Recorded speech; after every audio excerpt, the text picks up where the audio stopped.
Hi guys, welcome to Agri Dreamer Coaching.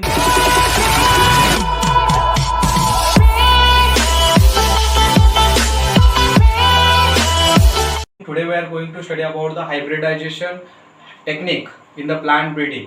तर बाकीच्या breeding method सारखंच हायब्रिडायझेशन ही एक ब्रीडिंग मेथड आहे की ह्याच्यामध्ये जेनेटिक इम्प्रूव्हमेंट जे आहे क्रॉपचं घडवून आणलं जातं. तर what is first of all study we have to study the what is hybridization. Hybridization is the process which includes the crossing of two plants of dissimilar genotype is known as the hybridization. Hybridization म्हणजे काय की ह्याच्यामध्ये दोन प्लांटचं cross केलं जातं, त्यांचे वेगवेगळ्या different genotype असलेल्या दोन प्लांटचं क्रॉस घडवून आणलं जातं, त्याला म्हणायचं हायब्रिडायझेशन. नाव आता ही आता नेमकी हायब्रिडायझेशनची प्रोसेस घडते कशी हे आपल्याला आता बघायचं आहे. Now these are the various steps involved in the hybridisation. Hybridisation मध्ये हे एवढे सगळे स्टेप्स आहेत. पहिले बघा choice of the parent, after that evaluation of the parent, emasculation, bagging, tagging, pollination and harvesting, storage of the F1 seed. These all are the steps involved in the hybridization process. We will study one by one. First one is the choice of the parent. Generally for the process of hybridization, the parents are selected according to the breeding objectives. So the superior varieties are selected as a parent. Generally बघा parent select करत असताना तुमचा जो breeding objective आहे, कशासाठी तुम्ही breeding हे जे प्रोसेस आहे हे करणार आहात त्याच्यावरून तुम्हाला पेरेंट सिलेक्ट करायचं आहे. म्हणजेच काय डिसीज रेजिस्टंट असेल, पेस्ट रेजिस्टंट असेल किंवा हायर यील्ड वगैरे कोणते तुमचे ब्रीडिंग ऑब्जेक्टिव्ह आहेत त्याच्यानुसार तुम्हाला पेरेंट्स सिलेक्ट करायचे. After that, next process, next step is the evaluation. Now, what is the evaluation? Evaluation means if the selected parents, if you know the performance of the selected parents, then there is no necessary of the evaluation. But you don't know the performance of the parents, then evaluation is the necessary. म्हणजे काय, जर तुम्हाला selected पेरेंट्सचा performance जर माहिती असेल तर त्या ठिकाणी इव्हॅल्युएशनची गरज नाही. पण तुम्हाला परफॉर्मन्स जर माहिती नसेल तर तुम्हाला इव्हॅल्युएशन मात्र त्या पेरेंट्सचं करावं लागेल. After the evaluation, next step is the emasculation. Now, what is the emasculation?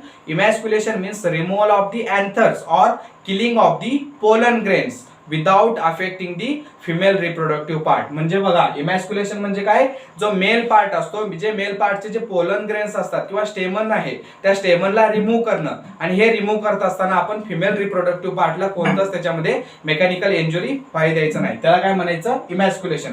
And generally the emasculation is done for to avoid the self pollination. म्हणजे सेल्फ पॉलिनेशन अवॉइड करण्यासाठी इमॅस्क्युलेशन ही प्रोसेस केली जाते.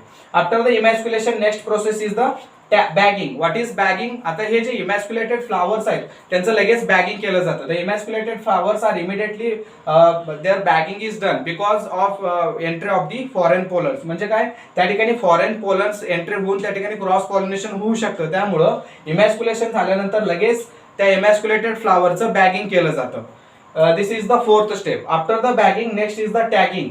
The emasculated फ्लावर्सला त्या ठिकाणी tag apply केला जातो. 3 बाय 2 सेंटीमीटर जनरली त्याची साईज असते. आणि ह्या टॅगिंग वरती काय इन्फॉर्मेशन असते तर ह्याच्यामध्ये डेट ऑफ इमॅस्क्युलेशन, त्यानंतर डेट ऑफ पॉलिनेशन आणि त्याच पद्धतीनं name of the male and female parent. This all information is included on the tag.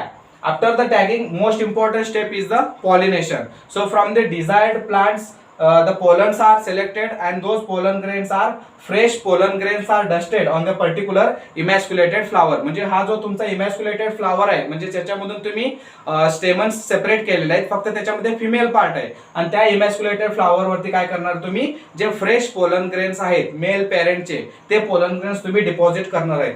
आणि this process is known as the pollination. Pollination means deposition of the anthers on the stigma of that particular selected female parent is known as the pollination. After the pollination, harvesting is there.